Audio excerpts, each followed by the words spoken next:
But he'd recently won a part in his biggest movie in decades and was enthusiastic to start filming. So I want to find out what robbed this much-loved screen star of one last role in a Hollywood blockbuster. Burt Reynolds was once the highest-paid actor in the world, a box office king with fame, fortune, and charm to spare. But his fall from the Hollywood spotlight to near poverty was as dramatic as any role he ever played. What led to his downfall? The truth is more shocking than anyone imagined. He was the ultimate movie star, dominating the box office in the 70s and 80s with his rugged charm and magnetic presence. But behind the scenes, he faced private struggles that would eventually cost him his health, career, and fortune. Women loved him and men wanted to be him, and that's a winning combination. He was a Hollywood heartthrob. I mean, he looked like Tarzan. He became the icon of the era. He was born on February 11th, 1936, in Lansing, Michigan. He grew up under the strict hand of his father, a decorated war hero and later police chief. Reynolds described his father as remote and hard to please. That hunger for approval stayed with him his entire life and shaped everything he did. Reynolds first made his name as a college football star. A promising athlete at Florida State University, he seemed destined for a career in professional sports. He's got a quick question for you. Who do you think is probably the most famous FSU football player to ever be? Fred Biletnikoff or maybe Deion Sanders? I don't think so. Probably a guy by the name of Burt Reynolds, who everybody knows for his Emmy Award-winning acting. Well, he is very tightly related to this team, and we're going to tell you a little bit more about how important he is to this team because he is also the team's designer. But in 1955, a devastating knee injury ended that dream. A second blow came soon after, when a serious car accident nearly killed him. He lost his spleen, suffered internal injuries, and required 59 stitches to his stomach. That accident would haunt his health for the rest of his life. With sports no longer an option, Reynolds turned to acting. His natural talent and screen presence quickly led to roles on television, including a long stint on the Western series Gunsmoke. By the early 1970s, Reynolds had broken into film, and his role in Deliverance made him a household name. But it wasn't just his acting that got people talking. In 1972, he appeared nude in a Cosmopolitan centerfold, a bold move that catapulted him to sex symbol status. Throughout the decade, Reynolds delivered hit after hit. The Longest Yard, Smokey and the Bandit, Cannonball Run. He became the #1 box office draw for 5 straight years, a record that still stands. At the height of his fame, Reynolds was earning up to $5 million per film. But even as he topped the charts, he was already suffering behind the scenes. Years of doing his own stunts had taken a toll. He had back problems, a broken jaw from a movie accident, and chronic pain from previous injuries. To cope, he began using painkillers, starting with Percodan, then moving on to a sedative called Halcyon. At one point, he was taking up to 50 pills a day. By the mid-1980s, Reynolds was struggling with addiction. He denied having a problem and refused therapy, attempting instead to quit cold turkey. But that decision nearly killed him. In 1985, he suffered a seizure and slipped into a 9-hour coma after trying to quit Halcyon without medical supervision. Reynolds was a product of a different generation. He believed that admitting pain, whether physical or emotional, was weakness. Even as he battled anxiety, he insisted on handling it alone. He feared therapy and believed that talking about feelings wasn't something real men did.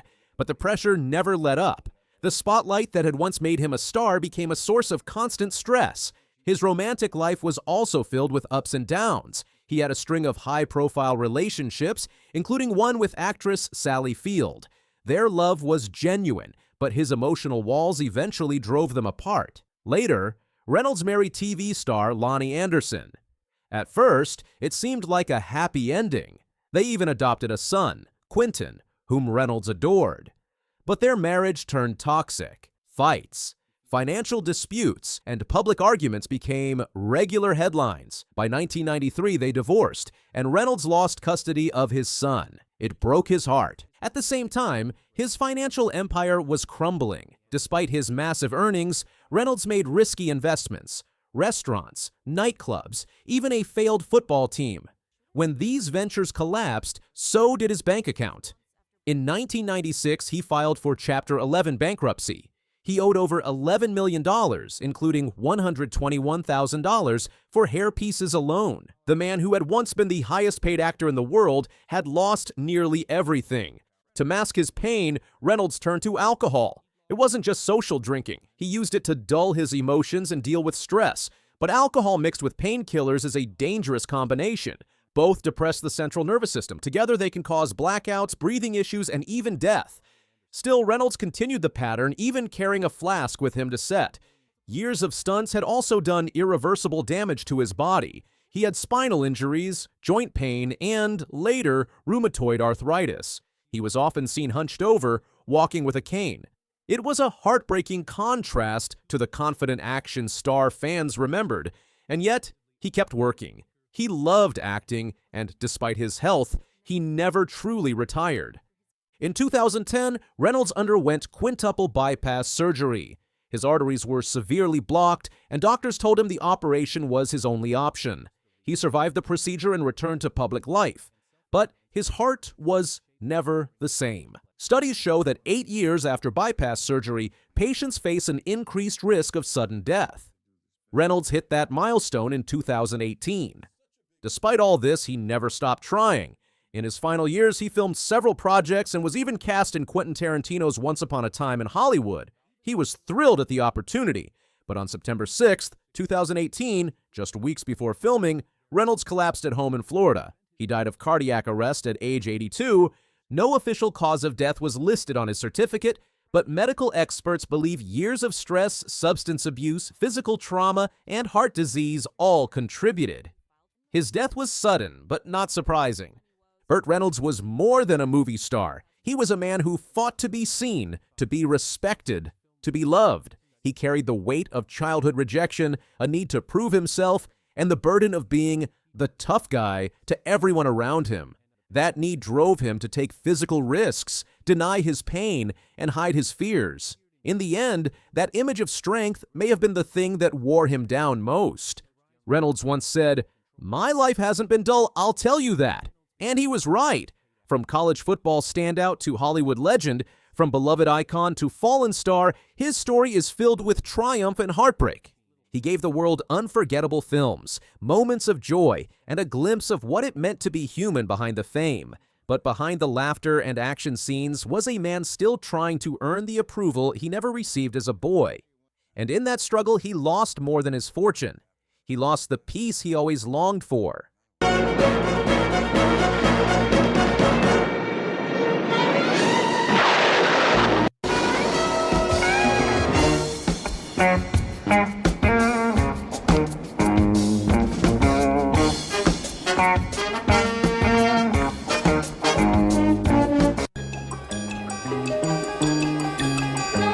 She deflected bullets with magical bracelets and fought for truth and justice with her golden lasso. For millions of viewers in the 1970s, Lynda Carter wasn't just playing Wonder Woman. She was Wonder Woman.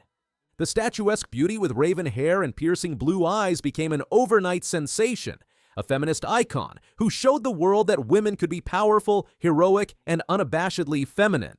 But what happened when the cameras stopped rolling? What dark battles was our beloved Amazon princess fighting behind closed doors?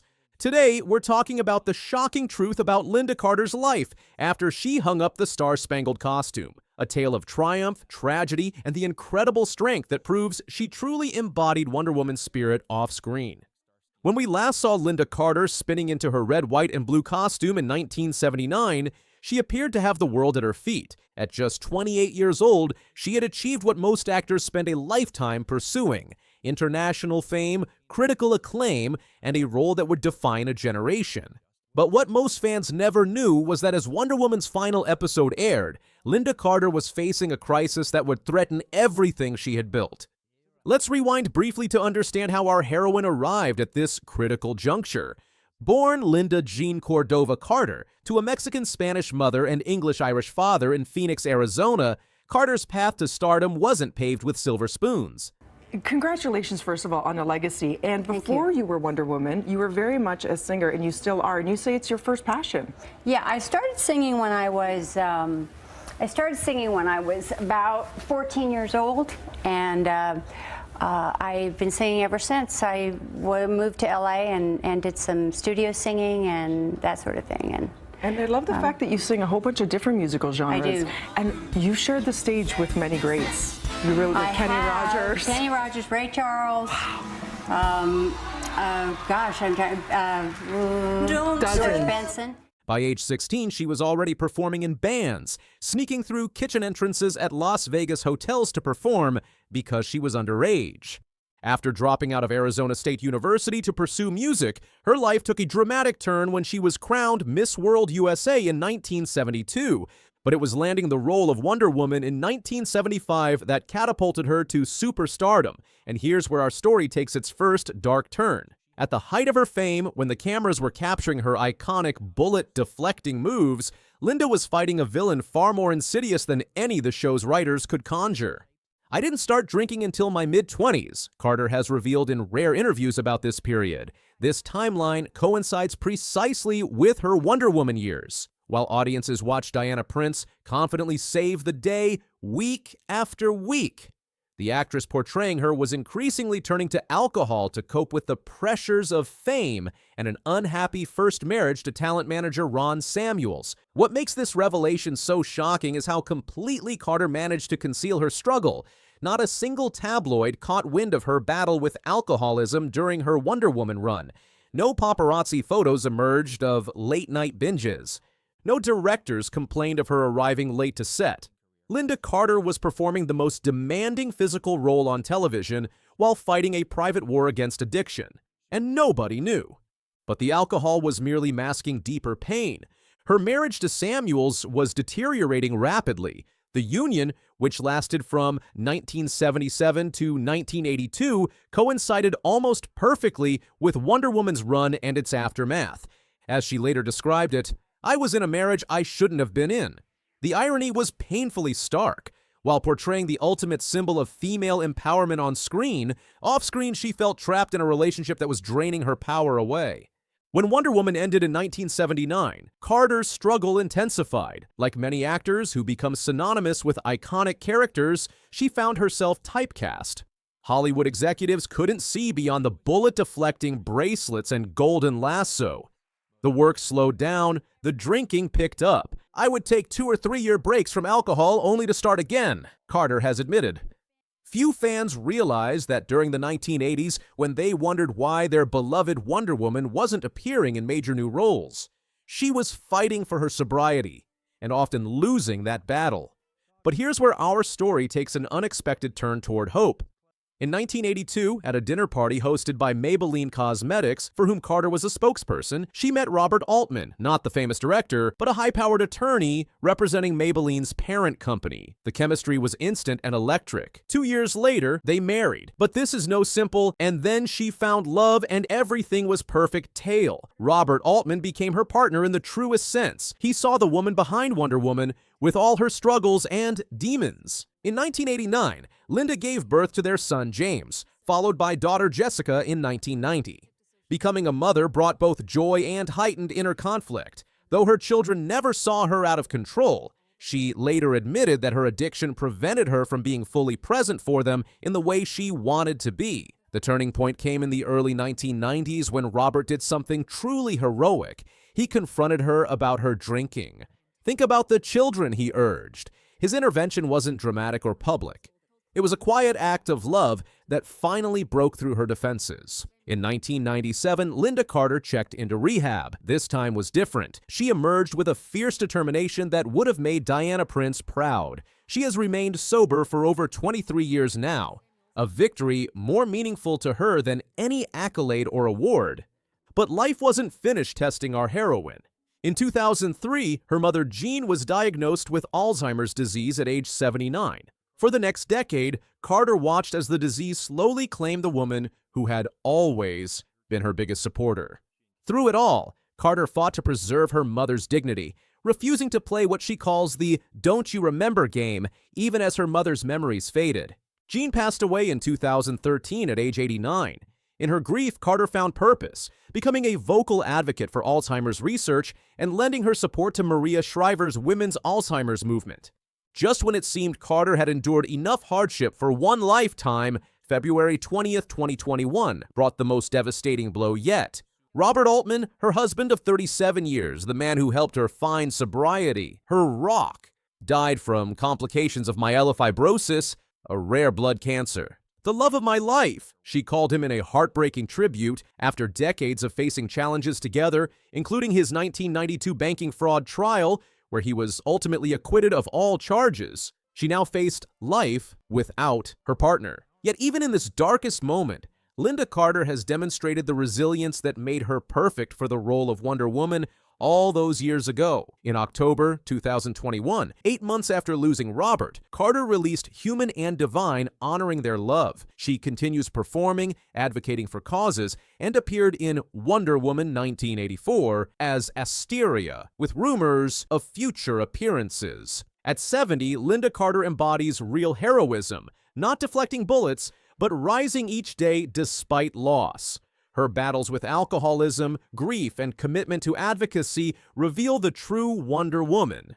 The golden lasso compelled truth, and Carter now embraces her own. Sharing struggles to help others, she's proven our greatest strength lies in revealing vulnerabilities, not hiding them. The Amazon princess who captivated us decades ago inspires still, not despite her struggles, but through them. Her greatest achievement isn't playing a superhero, but being one. What if I told you that one of NASCAR's most beloved icons once nearly lost it all? Before the $300 million empire, before the sprawling 200-acre estate, Dale Earnhardt Jr. made a decision that could have destroyed everything his family had built. Today, we're pulling back the curtain on the untold financial journey of NASCAR's favorite son, revealing the high-stakes gambles, silent struggles, and brilliant business moves that racing fans have never heard before. While millions watched him dominate the track, nobody saw the financial chess match playing out behind the scenes. By the end of this expose, you'll understand why Dale Jr.'s greatest victory wasn't won behind the wheel, but in boardrooms and back offices where fortunes are truly made. Growing up as the son of NASCAR legend Dale Earnhardt Sr. came with expectations that would crush most people. What fans don't realize is that Dale Jr. was initially hesitant to follow in his father's tire tracks. In fact, according to insiders, young Dale originally pursued automotive technology not to race, but because he feared he might need a real job if racing didn't pan out. This practical mindset would later become the foundation of his financial empire. Unlike many athletes who squander their earnings, Dale Jr. approached his wealth with the same calculated precision he showed on the track. While collecting trophies on Sundays, Monday through Friday, he was strategically building a business portfolio that would eventually eclipse his racing income. At the height of his racing career, Dale Jr. was pulling in between $25 to $30 million annually, making him NASCAR's highest-paid driver from 2008 to 2015. But here's what the cameras never captured. Dale was reinvesting nearly 80% of his earnings back into business ventures that experts considered extremely risky at the time. The biggest gamble? JR Motorsports, his racing team that initially hemorrhaged money. Everyone thought I was crazy, Dale once confided to a close associate. They said owning a team would bankrupt me. For the first 3 years, the venture operated deeply in the red, with Dale personally covering millions in losses against the advice of financial experts. That decision, which seemed financially reckless at the time, has now become one of his most valuable assets, transforming from a money pit into a cornerstone of his $300 million empire. While fans marvel at his 200-acre Mooresville estate with its go-kart track and collection of vintage cars, few know about Dale Jr.'s strategic real estate investments across the American South.